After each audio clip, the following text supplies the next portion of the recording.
Hello, Oilers fans. Austin here with the day after discussion of the Oilers' 3-2 overtime victory over the Nashville Predators in what was a historic game for Connor McDavid and the Edmonton Oilers. Connor McDavid, he reached 1,000 points in his career. He is the fourth youngest and the fourth fastest to accomplish that feat. Fourth fastest only behind Wayne Gretzky, Mario Lemieux, and Mike Bossy, and fourth youngest behind Wayne Gretzky, Mario Lemieux, and Steve Yzerman. So when we take a look at this game, a lot of positives to take out of it. There's also a few things I wanted to touch on, especially with the fact that Edmonton, for some reason, can't seem to just hold on to a lead late in the third. Another defensive breakdown led to a late goal against, where the Oilers had to come up with some overtime heroics. I'd like to see this team start winning games in regulation. I'd also like to see them start putting the puck in the net a little bit more and burying some chances, because, again, this was another game they had ample opportunity to completely put the Predators away. Scott Wedgwood in net for the Predators. Give him a lot of credit. He held that team in it,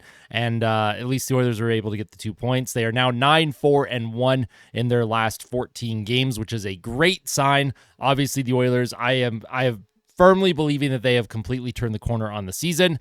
Special teams still need a little bit of work. However, the penalty kill, 2 games in a row, they have not given up a goal against. That's huge. And Darnell Nurse had maybe his best game he's had in a very long time in an Oiler uniform. And that's really good to see too. Darnell Nurse, if he can start to find his game, especially his offensive game. He does have an offensive side to his game when he's on. And last night he was on. He had 2 goals and an assist, including the overtime winner.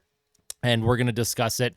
This day after episode is going to be a little bit shorter than usual, just with how my work schedule is working and things I got to plan for. I will be flying to Montreal on Sunday morning. So tomorrow for the Leafs game, I'll have a pregame report up. However, I very unlikely will have a postgame reaction because I fly out super early Sunday morning and I work super late tomorrow night. So I don't think I'm going to have time to get a postgame reaction. However, never say never. Keep an eye out on YouTube here, obviously. But when I'm in Montreal, there will still be some content. I'll still have the pregame report for the Habs game on Monday and a postgame reaction as well.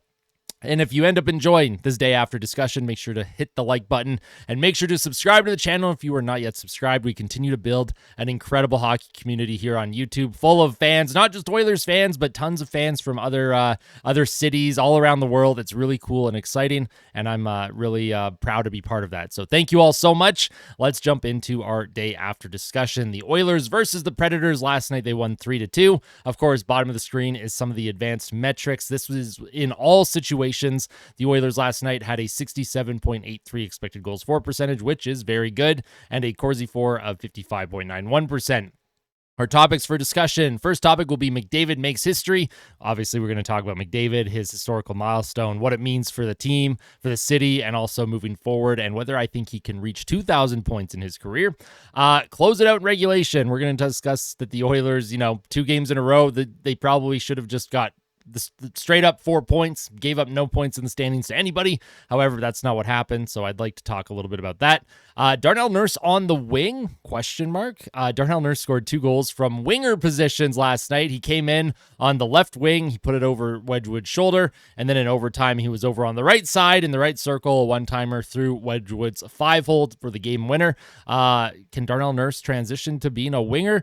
We'll discuss it. I don't know if he will. Obviously, it's pretty rare, but it has happened in the past.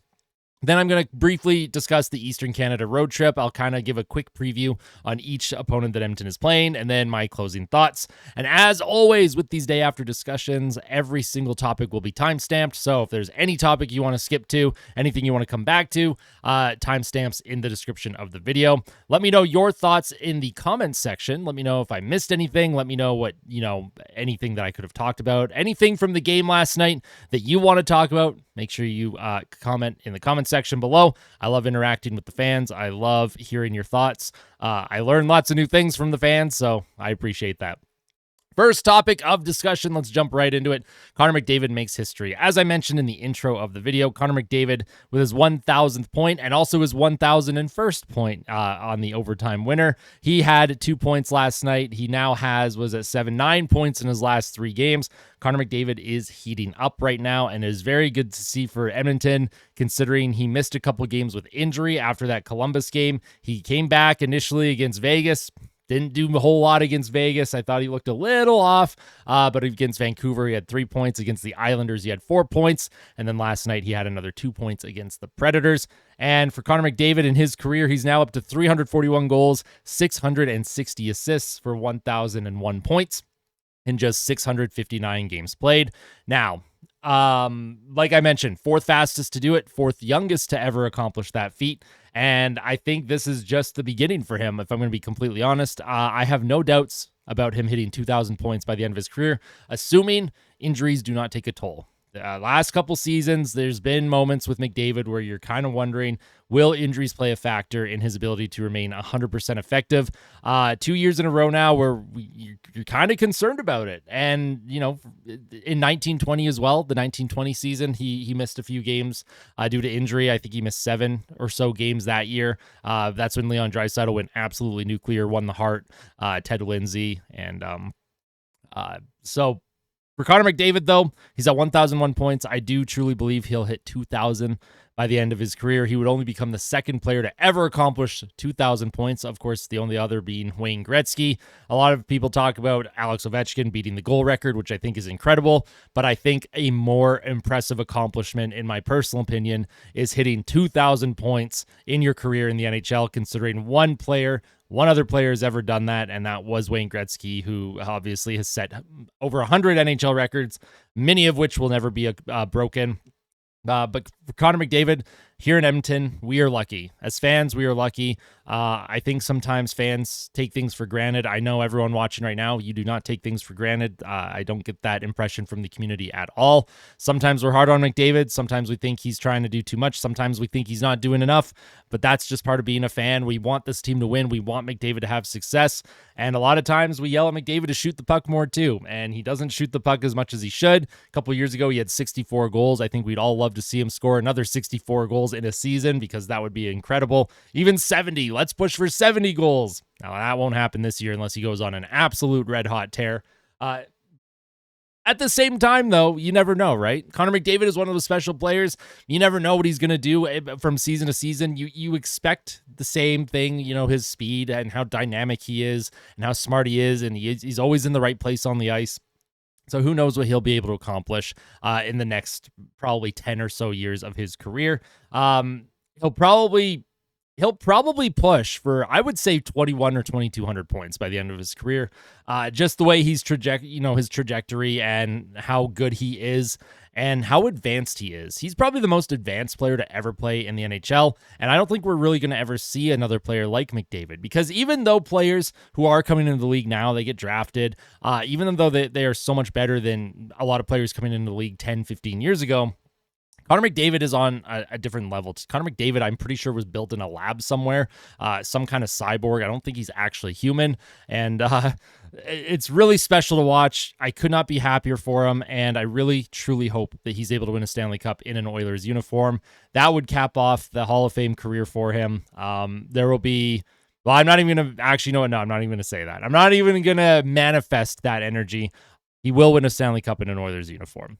He will do it, and the fans are going to build a statue of his next to Wayne Gretzky, because, of course, his legacy will be just as impactful on the current generation of hockey fans as Wayne Gretzky was on a generation of fans in the 1980s. So, Connor McDavid, congratulations on 1,000 points. You absolutely love to see it. I'm so glad he did it in front of the home ice fans as well. It kind of would have been interesting to see him do it in Toronto, but I'm glad that he did it last night. And then, of course, there's one thing that I want to show everyone, which I thought was really funny. Give me 2 seconds to pull it up on the screen. Last night, in the post game, every Oilers player was wearing a T-shirt that basically Leon Draisaitl, he took a picture of McDavid a few years ago, and then he got the head trainer of Edmonton, or the head the equipment manager, I forget who it was, to make T-shirts. And let me just pull it up for you. It's so funny. I absolutely love it. We're going to go to the browser here. This guy's got 1,000 NHL points, ? You can't really see the question mark, but this is the T-shirt that Evan Bouchard and the whole team was wearing in the post-game interviews. And if the Edmonton Oilers do not make this available for retail, I will actually riot. So, Edmonton Oilers, if anyone from the organization, if there's any players watching, if there's anyone that's part of the organization from the marketing team, if you've got these, if you've got some extras, let someone know. Let me know. you can reach me. My business email is on my channel. You can reach me through DM on Twitter. My DMs are always open. I will pay good money for this. I will pay good money for this t-shirt. I would wear this every single day. You absolutely love it. And I love the Draisaitl. Like, what? So much to unpack from this picture. I could talk about this photo for probably 20 minutes. I'm not going to, but I did want to show everyone that because I thought it was funny, and I really, really want this photo. I really want this t-shirt to go for retail. I will buy it, I promise. Now, let's move on to the next topic. Close it out in regulation. Of course, as we mentioned, the Oilers, the last two games, they had a late third period lead. Their opponent's able to tie it, and then Edmonton is able to win in overtime, which is a good thing. But the Oilers have won 4 games in overtime this season. They only have 5 regulation wins. I would like to see this team bear down in regulation, win these games in regulation, stop giving points away to your opponent. There's no need for it. Last night was another situation where you didn't need to happen. They had this game locked down. They were controlling play. However, I will give the Nashville Predators credit. They came out in the third period and they were pushing. The Edmonton Oilers were sitting back. They were trying to lull Nashville into a mistake. They were trying to bore Nashville into, doing too much with the puck. You could tell the way Edmonton was playing in the neutral zone. That's what the game plan was. Try and bore your opponent down and then maybe capitalize on a transition rush. It wasn't happening. Nashville wasn't buying into it. Nashville was taking their time as well, and they were, making sure that they were being responsible in the neutral zone. They were dumping and chasing, and they were winning a lot of puck battles along the boards. A few times Edmonton couldn't get the puck out, extended zone shifts, and that's going to tire you out, wear you down, and then it comes down to a mental mistake by Ty Emberson, Brett Kulak, and Ryan Nugent-Hopkins. I'm going to pull up the NHL Edge visualizer for Cole Smith's goal, because there's a couple things I want to talk about on this specific play and why I think not just Emberson was at fault. I saw a lot of people mad at Ty Emberson for the game-tying goal. However, there's a couple other players I want to discuss here too. So we're going to head to the NHL Edge visualizer here. And if you're listening to this on Spotify or Apple or Amazon Podcasts, I'm sorry that you can't see it. You'll have to come to YouTube and see the little visual that I have here. So Emberson, he keeps the puck. He's in a scoring area. He's in the slot. Now, I saw a few people on Twitter, a few people being like, why is he even in a scoring spot? He should just be playing back. Look at Brett Kulak. He's at the red line. He's way back, right? He's supporting Emberson in case Emberson had lost the puck here. Now, Emberson tries to get a shot off, and it gets blocked. And Nugent-Hopkins, he's also heading back. If you watch Nugent-Hopkins, he's heading back. Emberson, he looks over his shoulder, and he knows he has Kulak and Nugent-Hopkins. Kulak was coming to his right side for some reason, and Nugent-Hopkins, this is his middle of the ice. Ryan Nugent-Hopkins should just be skating straight back. He knows Nashville gained possession here. He knows the Oilers did not gain possession.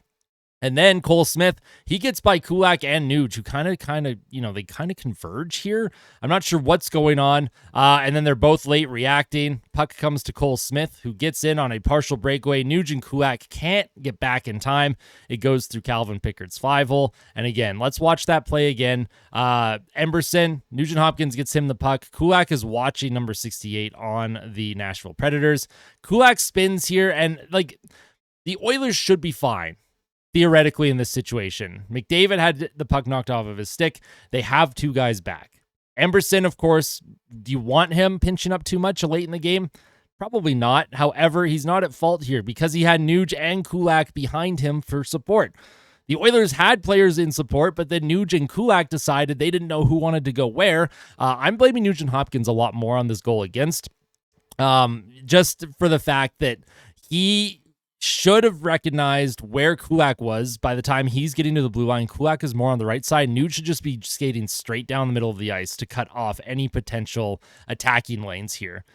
He does not, and Nuge kind of stops up, and Kulak, he's late reacting again. It's an unfortunate situation. Emberson was pinched up, and then Kulak and Kulak and Nuge were not supporting the way they should have. For Ryan Nugent-Hopkins, I think he was at fault for 2 of Nashville's goals last night, which would have been both of the goals. The first goal, he did not react behind the net in time to stop the cycle from getting to Yossi, who then shot it, and McCarron in the high slot was able to make the tip. And then Nugent-Hopkins on that tying goal late in the third period. Again, no idea what Nugent-Hopkins is doing. His head, I don't know, is just not in the game right now. But the Oilers, I would just love to see them win a game in regulation. Stop pushing this to overtime.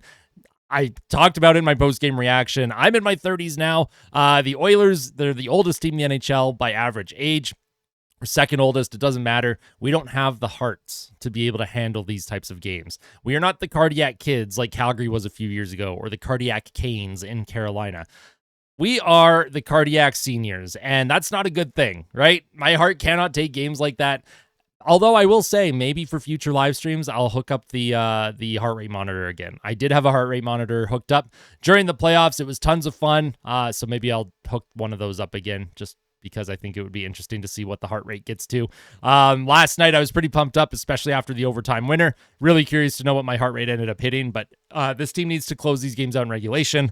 It's just brain farts. Little brain farts that the team has got to figure out, because I would say for the majority of the game, 5-on-5, they were very responsible in the neutral zone. Last night, that was a situation where Kulak and Nugent-Hopkins made a mistake. Emerson pinched up. It's in the back of the net. It sucks. You also want to save too. You're going to give up high danger chances in a game. You'd like your goaltender to make a save on at least one of them.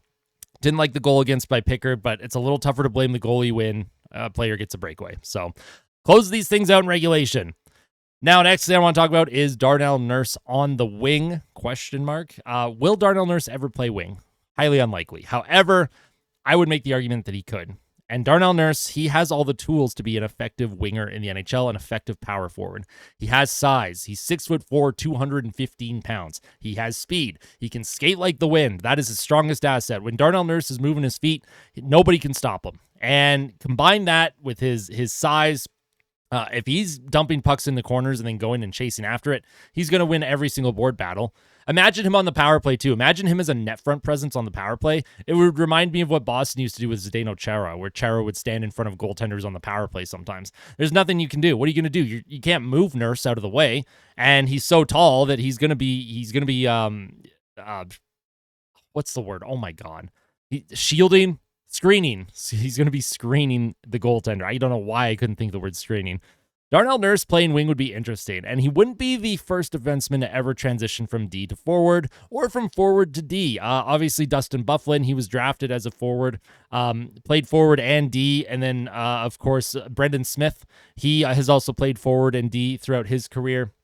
There are players who have played forward and defense. Brent Burns used to be utilized as a forward every now and then in Minnesota before he transitioned to full-time defenseman.